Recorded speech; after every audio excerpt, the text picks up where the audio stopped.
Hello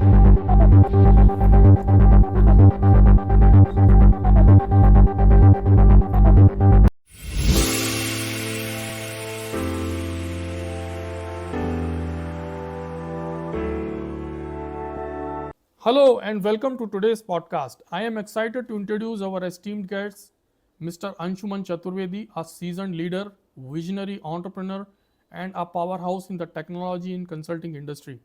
Anshuman brings over 25 years of experience in driving innovation, strategy, and growth across global delivery centers and high impact projects. As a CEO of Haya Tech and Consulting and managing partner at Asia's Growth Partners, Anshuman has been at the forefront of enabling business to harness technology for transformative growth. Anshuman's career journey is truly inspiring, from the leadership with groundbreaking R&D initiative at Tomia's to setting up global delivery centers that redefines excellence with a strong foundation in electronics and instrumentation engineering. Coupled with advanced leadership training at IIM Calcutta, he has mastered the art of balancing strategy, innovation, and execution. Today, we will dive deep into his incredible journey from his earlier career days to his bold foray into entrepreneurship. We will explore his insights on building resilient businesses, the latest trends in technology and consulting, and his vision for the future. Whether you are a budding entrepreneur, a tech enthusiast, or someone seeking inspiration from an industry leader, this conversation is packed with value. So, without further much ado, let's welcome Mr. Anshuman Chaturvedi. So, welcome, Mr. Anshuman. Thank you for joining today's podcast, and thank you for giving your valuable time. So, we will start with your journey and early inspiration. As batchmates, we have seen early days of our career. What sparked your interest in entrepreneurship and technology during our time in college? Well, thanks, Manish. I'm very happy to be here and happy to see you recording this podcast. Gives me a level of comfort as well. Yeah, it had been a marvelous journey, and moving on from being a complete engineer, going through the engineering colleges and all that, and then moving into the business of entrepreneurship and all that, had been incredible. There had been early inclinations, I think, from the college days itself. Uh, there are few things that I picked up from college, which was more about the fascination for people who are built a career. There had been some guest lectures. There had been some people who used to visit us either for campus recruitments and all that, or for different events that were hosted in the college. I think it did provide an insight into what is it, how a person can really evolve into something which is beyond the grasp of your day-to-day rep. And I think that did create some motivation at the very early at itself. It did take a while for this early realization to really materialize into something big. That's fantastic to hear about, how you have shaped your career, and thanks for sharing this. So, moving on, looking back, how do you think our education at the SATI or Barkatullah Vishwavidyalaya influenced your professional journey? Right. Well, multiple things, Manish. I think the very idea of getting into an engineering college and then going through the entire study of engineering had its own marvels. Now, I'll just give you a few examples. So, say, for example, when we look at a simple thing as a pen or a fan or even a air spray or a automobile, or if we talk about the electric vehicles and all that, Mm-hmm. as engineers, I think we are tuned to think more about how it works Correct. rather than how do I own it. And I think that itself creates a difference between someone who has gone through the entire study of engineering, has created that kind of a mindset versus someone who is more into the consumption market as a consumer. That was a big difference. Overall, I think SATI and Barkatullah, they did provide the right background, did talk about it in some of the previous questions, but SATI, there were ample opportunities for you to grow and develop into a career of your wish. Like you said, I'm an electronics engineer. And even during college, I realized that even though I understood electronics, I understood instrumentation and all, but my inclination was more towards computer. Now, SATI did provide me opportunities to develop that hobby into a full-time profession, so that when I was out of the college, I could easily opt for this. All kudos to the college. Very happy with that. Yeah, yeah, definitely. I will definitely share these thoughts, the same thoughts with you. So moving on to, do you have any fond memories or defining moments and from our batch that inspired your path toward leadership or entrepreneurship? Right. Um, so look, I should tell you a little bit about myself. I am a closet introvert. I love to be left alone. I love to be with my own thoughts. I think what college did provide is an inkling for why being in a social circle, being in connect with people, why speaking to people is important. Uh, if I were not in college, if I was not living a hostel life, I'm quite sure I perhaps would have continued to be an introvert throughout my life. Nothing wrong against that. I have great respect for introverts and all. But to be a successful manager and to get into the business of setting up your own organization and all that, it's important for you to come out of that fixed mindset, the comfort feeling, Comfort and zone. try explore something that you are not. Yeah. Yeah. So I think the college did instill that kind of feeling in. I, I'm pretty sure also you. I Yeah. remember the fond days when we used to hang out for the entire nights or something in a big group or in a small group, just talk out. And I think the college did provide that comfort level that it's easy to speak out rather than stay silent. So I totally agree with you in terms of, like, we got an environment where we can actually share our idea, thoughts, and we quite actually mingled up in all these things. So I totally Yeah. share these thoughts with you. So moving I on can to, absolutely. Sorry, no, let me just add to this. There was another thing also yeah, that I picked up from college. I'm sure you would have as well. If you remember, there used to be these professors in mechanical department and electrical department who used to beat the thought process, saying if you don't try, yeah, you will never succeed. And I think that's a big lesson. Today, for example, some of my colleagues say that I have a very thick skin. I have a simple strategy in mind. Unless I need something and I ask you, I will never know if the answer is yes or no. What is the worst that if I ask you and you say no? I will know for sure that this is not something which is possible, but at least I should ask. Unfortunately, a lot of professionals never get out of that mindset. They hesitate to even ask the question. And I think the college did open up in terms of asking the questions, getting it answered, and being curious about everything.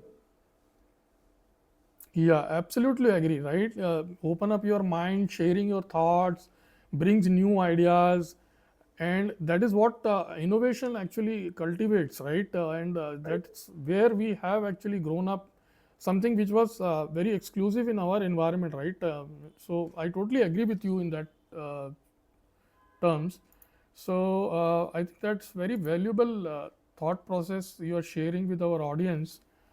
um, Coming out to the challenges in the entrepreneurship, uh, uh, or starting out, for example, like what inspired you to take the leap into entrepreneurship, especially after holding leadership role in very established companies? Right, right. What inspired me? I don't have a very good or inspiring answer for this, Manish. I'll be very honest with you. I think over a time in my career, reached a point wherein it was like, okay, what am I doing here? What kind of contribution am I making to the society? What's going to be my legacy after I'm out? Yes, there was a lot of money in corporate. There's a lot of recognition also that comes with corporate and all. But if you pick up anyone who had been into corporate life and all, the legacy is very short-lived. If I really have to create a legacy, I'll have to step out of the corporate and think about something that I'm really very good at. I think that was the motivation because after a certain point of time, you start thinking about how are my children going to remember me? How's the rest of them? I know it's very niche, very cliche, and it really reflects more onto the Maslow's need of hierarchy. I think I hit that point wherein my need was a little different. So it's not that it happened overnight. This had been a thought that had been germinating for a while. Did quite a lot of analysis in terms of if we take this risk, what is going to be the impact? Is that impact something that we can absorb? Is that something that we can live with? How will the family be impacted? What will they go through, etc. So had multiple discussions with family members, with close members, and then finally at one point decided that this is what we want to do. Let's just move out Let's and just do it. create an organization. Exactly. Take the Yeah, first step, and then everything else becomes easy. yeah, it's kind of like self reflection and giving you fulfillment, and Right. like taking the leap of faith and then going ahead. Yeah, that's very fantastic to hear that you are not getting the sense of fulfillment while and you wanted to achieve something and create your own legacy. Right. That must be very inspiring for our audience. I definitely agree on that point, right? So, coming back to my next question, how did you start your entrepreneurship journey, and what challenges did you face in transitioning from a corporate leader to a business owner? That's an interesting question. I'll first talk a little bit about the differences between corporate life and an entrepreneur. Um, as a leader in the corporate, quite used to getting things done. Could be something as simple as someone sending out a courier on your behalf, or getting a cup of coffee when you have visitors inside your room. There's a finance department to manage the entire finances. You get pre-developed reports. You get everything from an IT security point of view, etc., etc. Whereas for an entrepreneur, for the first initial part, everything has to be done by himself or herself. So that transition in terms of getting things done or expecting things to work smoothly or in a certain pattern. And then when you're doing everything by yourself, it requires a huge mindset. Uh, you do need to keep aside time. So say for example, if you're getting into an entrepreneurship journey, don't think that your most of your day will be spent working on this great idea that you have or working on the core sprint and all that. A lot of your time and energy also will be spent in terms of setting up your finances, in terms of generating these reports them yourself, in terms of setting up your IT infrastructure, in terms of finding your office infrastructure. So there are going to be challenges, and there are challenges, and you perhaps need to get used to the idea of getting things done quite generally, most of the time on your own. Yeah. Uh, it's great if you can afford help. If it's great if people come together to help and collaborate you on this part, but a lot of times you will end up doing this yourself. So keep that in mind. Now, how did this transition happen and all that? Uh, in all honesty, I prepared for it. So even when I was moving out of corporate and I was sure that I will get into the entrepreneurship and all that, I did not immediately move over. Did a small stint with another organization to understand what exactly the startup culture is all about. What is entrepreneurship? How does it work? What are the different challenges and all that? I think it did create a lot of insight, visibility. It also helped me establish the right connects because a lot of connects that you have as a corporate person versus that you need as an entrepreneur, they have an overlap for sure, but they're also quite distinct.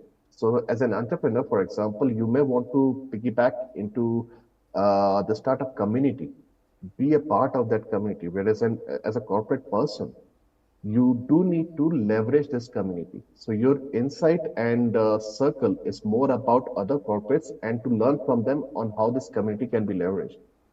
Whereas here the tables just turn. Yeah, so it's a little bit of a different circle that starts creating as you get into your entrepreneurship journey.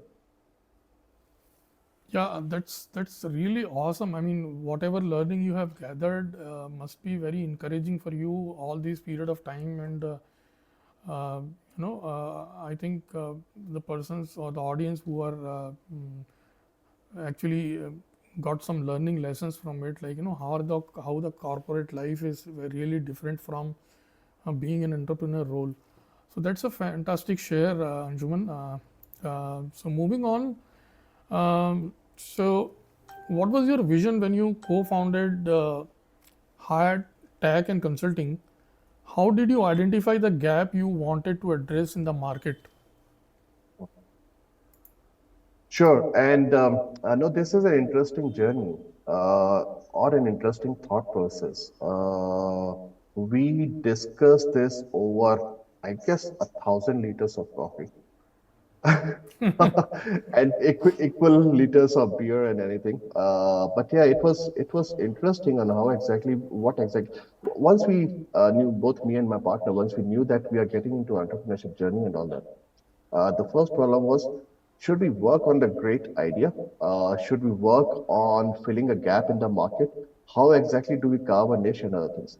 Now, in all honesty, we realized that when we talk about from a technology perspective, there are a lot of players who are active into this market, finding a Correct. niche in terms of what exactly you can do. I mean, of course, I can build on top of this thing, but it does not create that uniqueness unless there is an operating model to deliver on that. That can create uniqueness, yeah. But technology by itself cannot give me the USP that is so needed in the market. Agree.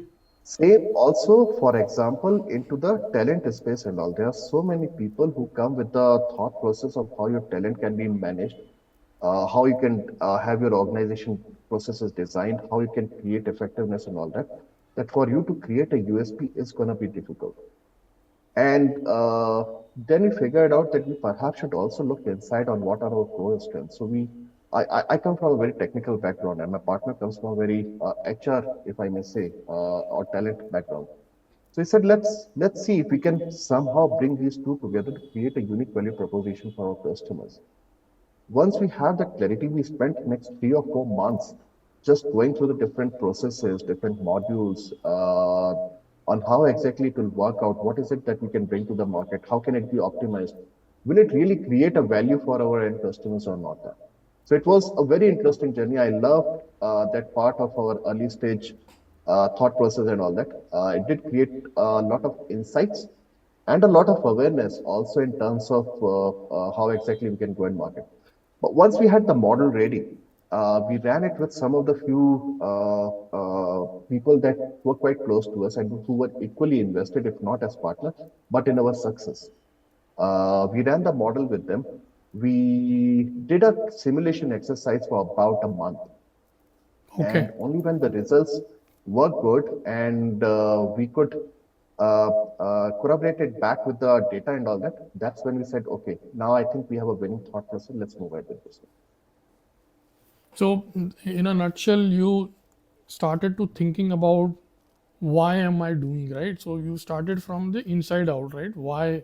There is a very famous book of Simon Sinek which I correlate with your story. Like you started with why, and then you went on to how I should proceed. So that's Right, what I right, can right, think of, right? So right, and the right. unique value Uh, proposition, how you can basically bring into the table and why you are bringing it, right? So that's what your thought exactly. process was. So really Exactly. interesting to hear about. I think it was also a little bit simpler because all in every tough discussion, when as let's say when we are trying to sell our idea or thought process, all we had to do was play the role of me being on the other side of the table, Hmm. and was very comfortable with that role because that's what how my career had shaped up throughout the years. So it was easy for me to imagine if I'm on the other side of the table, how exactly would I react to this proposition? Will it be interesting or not? And I think that created uh, quite a lot of insight in terms of how do we mature this, how do we uh, make more improvements for this to really sound interesting and create value proposition both as an individual as an and as an organization. Fantastic to hear about that and your journey. So, what were the biggest challenges and roadblocks you faced during these, your entrepreneurship journey? I think you some Mhm. of them you have covered, but if you can elaborate a little bit more on the challenges and roadblocks. Right. So look, I'll tell you what we did wrong, and therein lies your answer. Um, so in all honesty, we started more as a consulting organization, or if you take it to a layman term, we are really a service providing organization. We do bring in the experience and all, and that's why we call it the consulting, because it's not that I need this and I provide you this. I also, for example, tell you that you don't need this, you perhaps need something else, and then bring in the correlation of how bringing that will help you solve this problem. So there is a consulting mindset over there and all that. It's not really a product organization. Now, the biggest mistake that I think we did as entrepreneurs, we were overconfident about our own connections. We said, all right, once we start this, we will have to reach out to our connections and all that, and the business will start flowing in. Does not happen. Okay. Let me be very upfront about that. So if you are starting as an entrepreneur, be very sure about at least one pillar account that can see you through in the early days, in the first 1 year of your establishment. If you do not have that, you really need to start selling the idea before you set up your shop. Run it not only with the people who have your good intents in your mind, but people who also can pay out the check. And I think that's where we made a mistake in retrospect. So it took us a lot of time for us to get our first commercial contract. We were expecting it to come within the first 1 or 2 months. It took us 3.5 months for us to get our first commercial contract. And even then, subsequently, when we kept on doing the sell and all that, every account for the next 6 months or something was a hard nut to crack. Because even though as individual you had been in market, you bring in a lot of experience and all, but as an organization, you're quite new. And not many Correct. people would like to invest behind a new player unless there are some credentials, not of the individual, but of the organization as well. So it was a little bit of a hard nut to crack.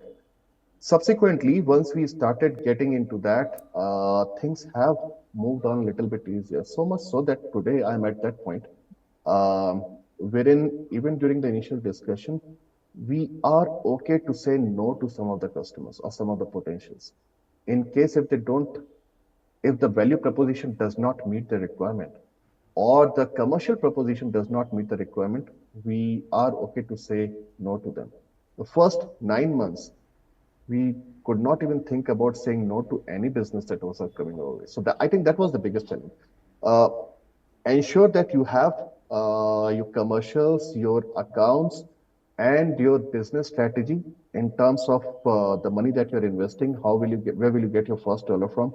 And how will you get to a point wherein the money coming from your business can keep running your business without you investing from your pocket? I think that's those are important considerations before you start your entrepreneurship journey. Okay, so in a nutshell, you're saying building a loyal trust or loyal customer is the first key thing. And the second thing is like considering that it's a catch 2020 situation you caught into, right?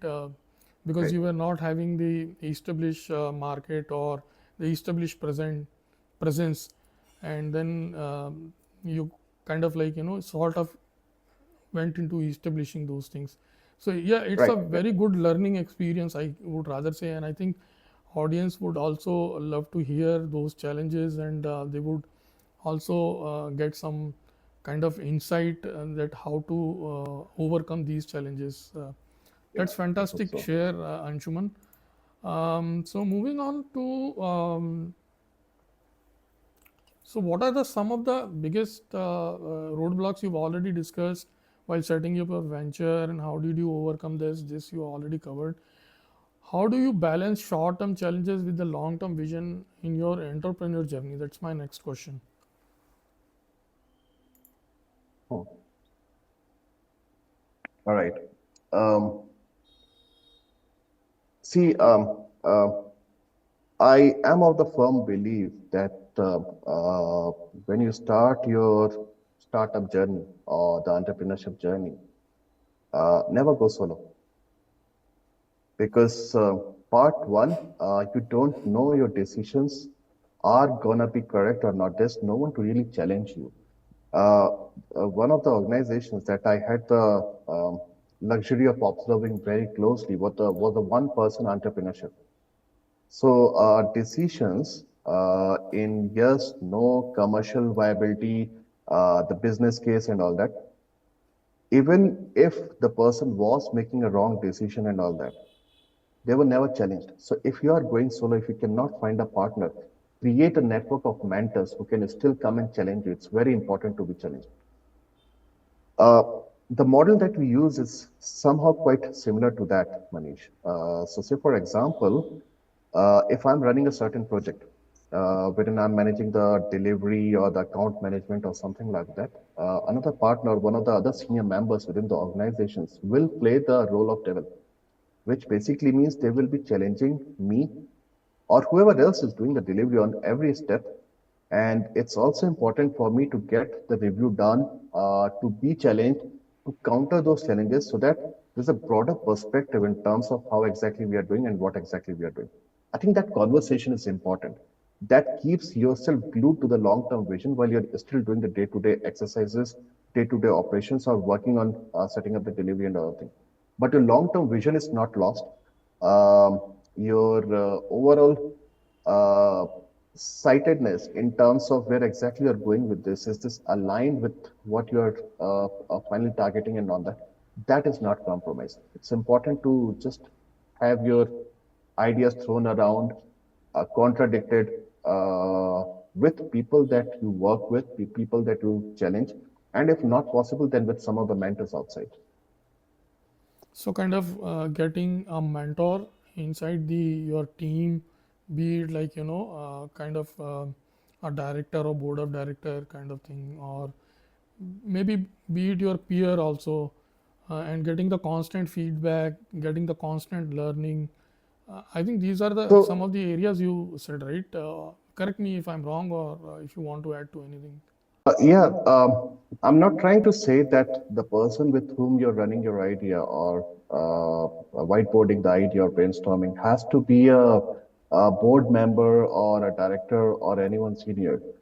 Can even anyone, even a person who has just moved out of the college, can play the role of a devil in a conversation. For Okay. example, let's say when we were working on one of the projects recently, required a chatbot to be built up for one of the sites, which was into travel and all. And we had a lot of feedbacks also coming from people who are quite junior, 1 year out of the college or 2 years out of the college. Because come to think of it, end of the day, these are the people who will be using these sites much more than you and I. Correct. You and I, perhaps because of our established contact and all, already have set ways in how do we want to travel. But they are still exploring the world. For them, the entire world is open, and they are the bigger users of that. So, hearing to anyone in terms of how exactly things will work out, what can go wrong, and all that, it does give you a lot of ideas. If nothing else, it keeps the team intact in terms of everyone being on the same page. What you and I can do as perhaps the senior folks, I won't even call them leaders, but as some of the senior folks into the organization, is to create an environment or assist in creating an environment wherein open discussions are encouraged. You know, Absolutely. a lot of times people do not want to hear a junior person say something. They want to be in a position wherein they can tell on what should be done. It's a wrong culture. Create the right culture, and then your methodologies, your operatives, your working style, and all, it has a natural way of strengthening itself. Absolutely, I agree with that. I mean, you wanted to say like people should be heard, and people should feel like they are connected to the common Right, cause, and right, they brainstorm the ideas, and they should be heard. It's really right. very important. Yeah, I totally agree, and I think audience would also would be whoever want to get into entrepreneurship, and the importance of everyone should be heard. They should understand this, and I think that's a really good insight, Anshuman. Right. And So moving on, I think you already covered about the mentorship and what kind of networking played in your success as an entrepreneur. Mhm. So, yeah, well, there's a certain amount of, how should I say, validation of your role as an entrepreneur that comes because of the network that you have already established.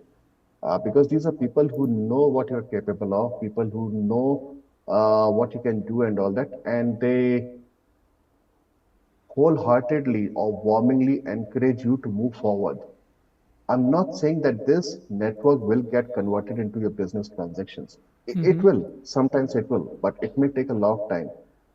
Because again, if you are part of the corporate, which till I was part of the corporate, most of my connections also were, you work under the boundaries of what can and what cannot happen. A simple thing, for example, some of the organizations work with the rule that the organization, any organization that they're partnering with, has to be in business for 4 years or 5 years or something like that.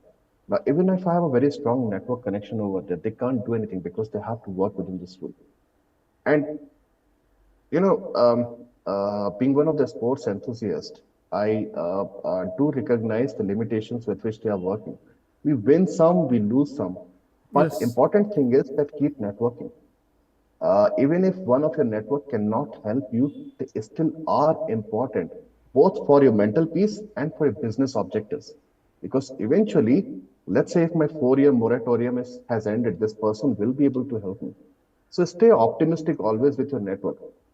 And then some of the best networks that I have in this industry are also people who give me pleasure when I speak to them, who help me learn something new when I speak with them, or who just give me peace of mind when I'm around them.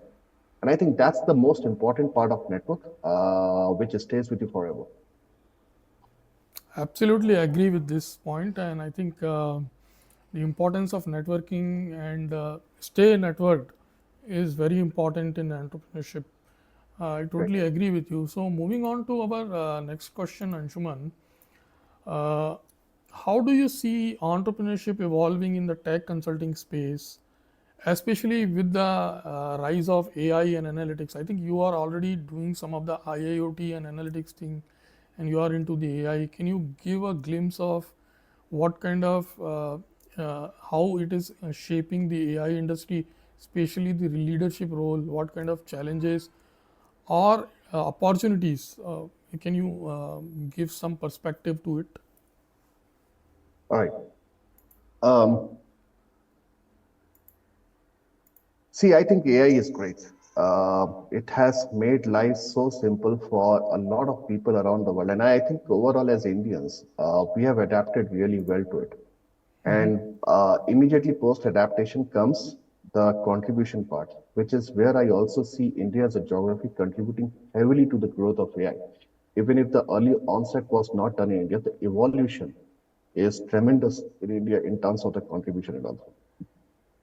Uh, Now, as leaders, for you to ignore AI, because I really believe some people say that AI is going to be the next big thing. I believe AI is already the next big thing. If you're not AI literate, if you do not understand how it functions, if you do not understand how your data interacts with each other, how machines learn to respond, how they learn, and all that, then my friend, you are living in an era which has already gone by. Isolated space kind of thing, right? You are living in an isolated space. You are working in the dinosaur age, if I must say, because this is already here. It's gonna get even more focused. It's gonna get even more interesting from this point onwards. So you need to spend time in learning your AI skills. You need to, if nothing else, my suggestion to anyone who is very new to AI is I tell them start learning the lingo. Understand what is, for example, LLM. Understand what are your different terms associated with AI in terms of your chip manufacturing, in terms of your data processing, in terms of your recognition algorithms, how exactly it works and all. And once you have understood the lingo, you can start being part of the conversation. Because step out in any of the IT summit, in any of the discussion, even in non-IT summit, AI is a hot point of discussion everywhere. Everyone Absolutely. is talking about that. And once you start speaking the lingo, you can be part of the conversation. That itself will help you get so much knowledge. Then another trick that I always tell to people who are new to AI is use AI to learn AI. Go to Gemini, go to ChatGPT, ask them questions on what is AI. You get response, ask them for more detail, more detail, more detail, till you are to a level of comfort in terms of understanding how exactly it works. But it's important to understand that. Be that your data interpretation. One of the recent things that we did recently with help of AI, there was a small non-exciting pulse survey that we did for an organization. And with the help of AI, we can now draw the sentiment analysis for the individual who, by the way, responded to these questions. A small set of questions, and we can figure out what is the sentiment of this individual. From the sentiment analysis, we can also analyze what is going to be the longevity of a individual A versus individual B in the organization, and if you want them to continue, what exactly are the steps that the organization should take. Imagine doing that without AI and just with human intelligence 5, 10 years back. I'm not saying it was not possible. It was possible even then. Human intelligence is amazing. We can interpret a lot of things. But for humans to draw that kind of an interpretation or logic and build on top of that, it would have required so much of effort. Now with AI, a lot of those things are simplified. And I think we must start leveraging it. We have no other option but to start leveraging it. Absolutely agree. I think everywhere the multimodality of LLMs, like text generation, image generation. Right. I think ML models were playing a role of sentiment analysis, as you talked about, right? Earlier, like 3 to 4 years back. Now with generative AI, everything is at your finger click, right? So, Right.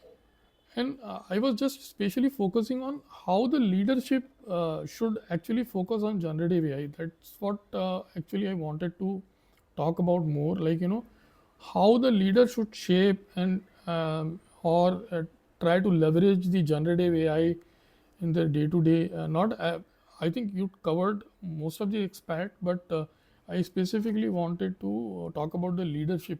All right. Sure. Okay. So look, I'll have a mixed response to this. Um, Generative AI, and if you have, say, for example, interacted with ChatGPTs or Geminis, which I'm quite sure all of us by now must have done that, you will realize something. The response of any generative AI engine really depends on the question you ask, right? Exactly. So I ask a generative AI engine, either Gemini, ChatGPT, or anything else. I ask them a question on what is the right way of identifying an organizational growth. It will never say, I need more detail. It will give me an answer. Of course, it will give me an answer. That's what they have been trained to do. But that's not what you're looking. So, what you need to do is you need to leverage your own skill set. You need to leverage your own experience.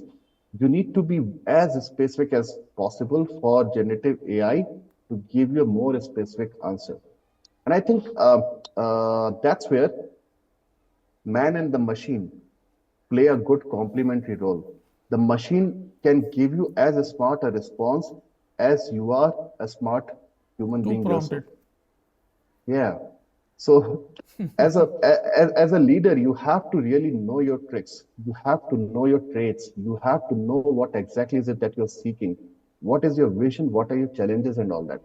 And when you put that into detail and ask generative AI these questions, it will give you responses which are not going to be 100% sure true, my friend. So you need to pick up, again, apply your own logic to it, again, apply your own experience to it, again, apply your own learning from it, and then further grab it. Keep dragging on to that till you arrive to the right answer. Most of the time, you don't need this, but what I'm trying to say is generative AI has made the thinking process very simple. Earlier, if we have to solve this problem, perhaps we used to go into one of the corner rooms, whiteboard, think, put all the fishbone diagrams, put what is the cause and what exactly is going to be the output and all that, and then go through all of that information. Now, with generative AI, the leadership has become a fun activity, provided you come with some experience and knowledge and logic and learning of your own. Be smart to ask smart questions to the machine, and the machine will respond accordingly. That's what I would say. Absolutely agree. I mean, so it is not going to replace human as everyone is talking about, but somewhere the human niche or human intelligence, human creativity, and the human skill set is very much required, or the leadership skills are very much required to ask the right prompt and right questions.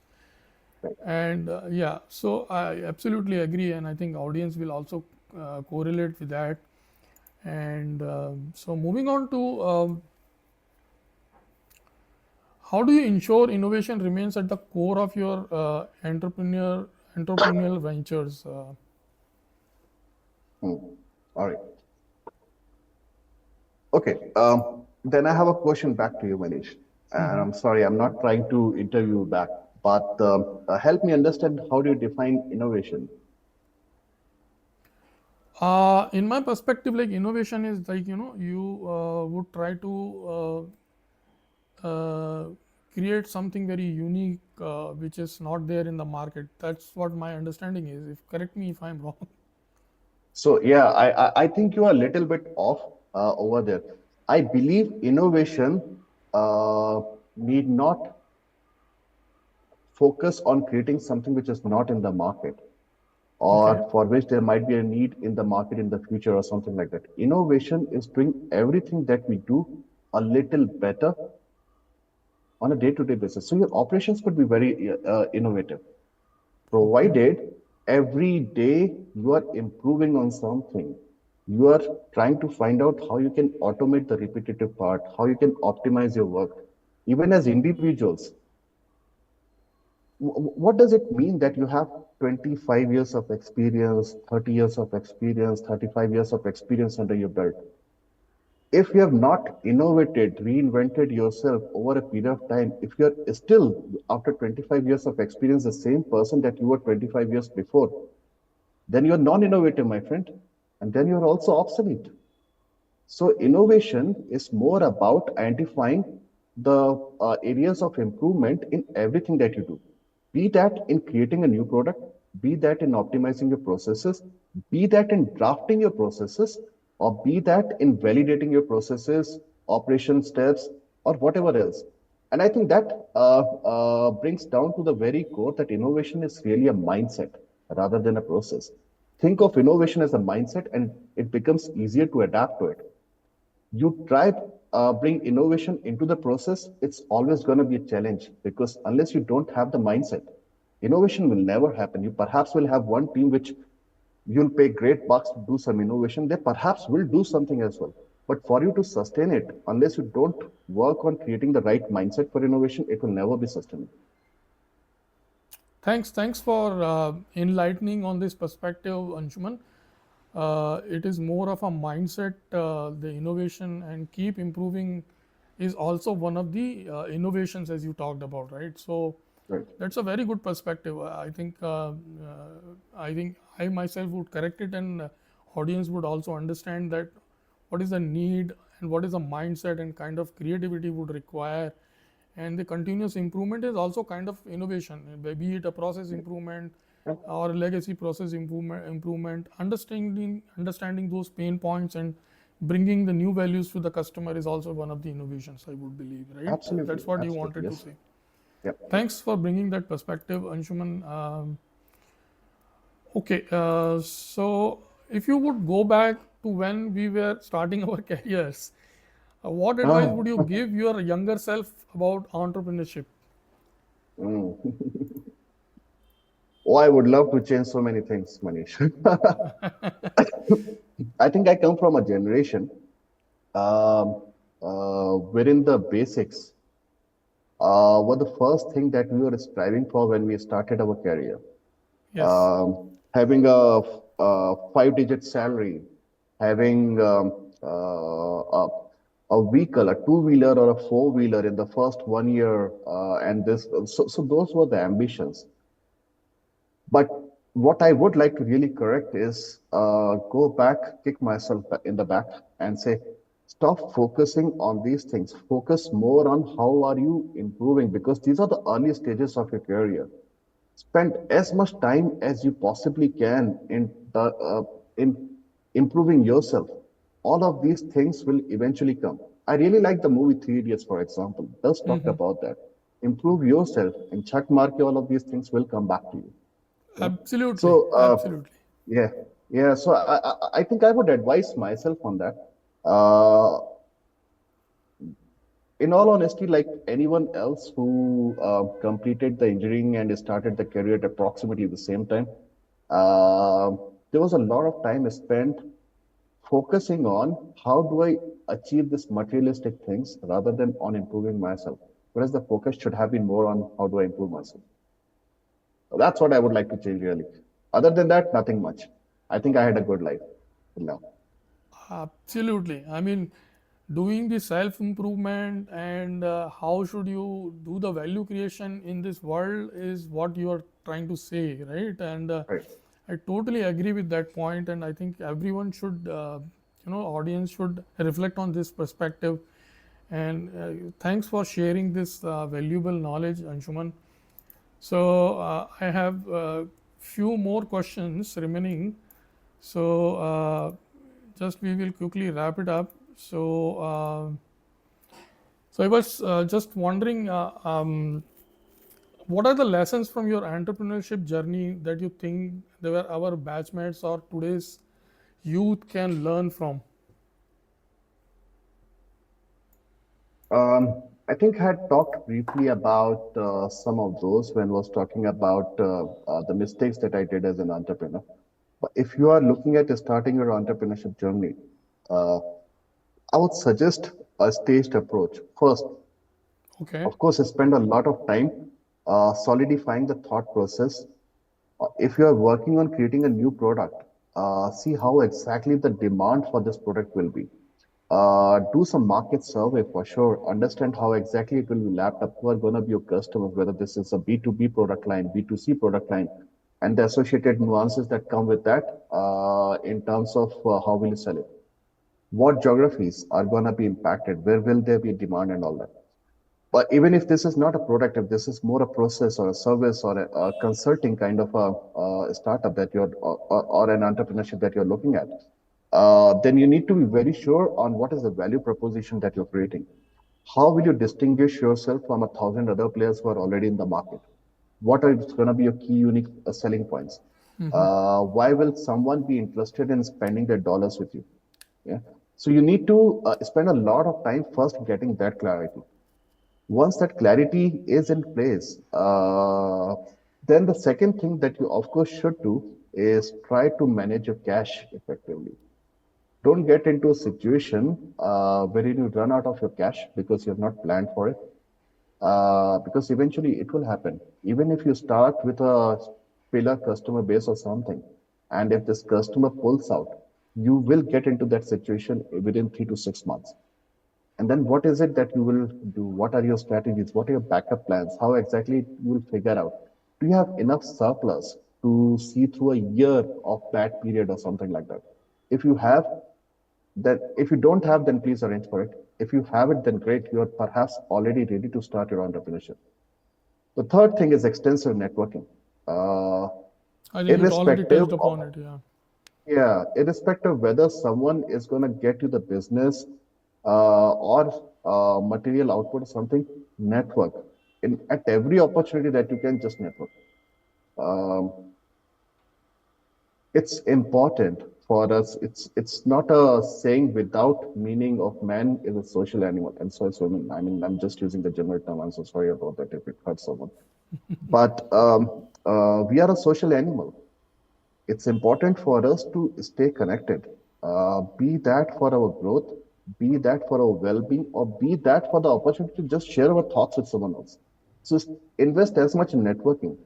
These 3 points are the key for you to start your entrepreneurship. Everything else in terms of your logistics setup, your office setup, all that is secondary. There are tons of material if you Google it, which will help you out with that. There are 1,000 plus organizations. The moment you register yourself, they will start sending out emails to you offering that help. But that's not going to be a challenge. But the challenge is are these three things. So focus on those, keep your core intact, keep your strengths contact, and work on something which both appeals to you. It's fun for you while you're doing that, and also harvest your strengths. Absolutely, absolutely agree. I think it reminds me when you touched upon the cash flow thing. It reminds me the Zoho's story. The founder of Zoho, he actually never spent. I think he has got a very good network, but and at the same time he has uh, actually had a very good cash in hand. Right, he did not depend on uh, the venture capitalist or things like Right. that. And in during the COVID period, he used to survived. He was survived, and he actually flourished his business also. I Right. think it reflected. I think Yeah, I it. think Zoho is an amazing story. Doing something again, they took the offbeat route. They did not set up in a tier one city. Um defined the entire organization to be created in some place which was close to his own heart. And I think that and creation of the successful business model, the processes in and around how the product will work, how will they reach out to prospects, how will they support them, and all has created Zoho such a success. So yeah, you're right. Yep. Thanks for sharing that. I think it was very good insight, Anshuman. The last question is that what do you think are most important for someone looking to transition from a corporate role to entrepreneurship? The most important part, Manish, is to take the first step. Everything else will just follow. We get so caught up in our corporate race that we hesitate to take the first step. You take the first step, trust me, everything else will start following up. Uh, get some experience for sure, but everything else is secondary. First thing is you need to find a way of moving out of the corporate so that you can start something of your own. That's the first step. Take the first step. Don't be afraid. The worst that will happen is that after a year or 2 years of giving it a try, you can go back to corporate lifestyle. It's possible. A lot of people have done it. A lot of people that I'm aware of have gone back. And there is no shame in admitting that corporate life was better for me than the entrepreneurship job. That's okay. Human life is all made up of the experiments that we do, succeeding in some and failing in some others. But please, if you are interested or if you're just curious about entrepreneurship, take that first step. Try it out. See if you're cut out for it or not. You will know quite soon. Trust me, you will know quite soon. And if you're cut out, please continue with that, but take the first step. Thanks. I think very good perspective. Get out of your comfort zone and take that first leap of faith. Get into the entrepreneurship with the right networking, right cash flow, good mindset. I think most important things you have covered. And thanks for giving such a beautiful insight, Anshuman. And all the very best for your entrepreneurship journey. And thanks again for having uh, with us in this podcast. Thank you very much. Thank you so much, Manish, for having me. Happy to discuss and looking forward for meeting you next. Sure. Thank you. All right. Bye bye.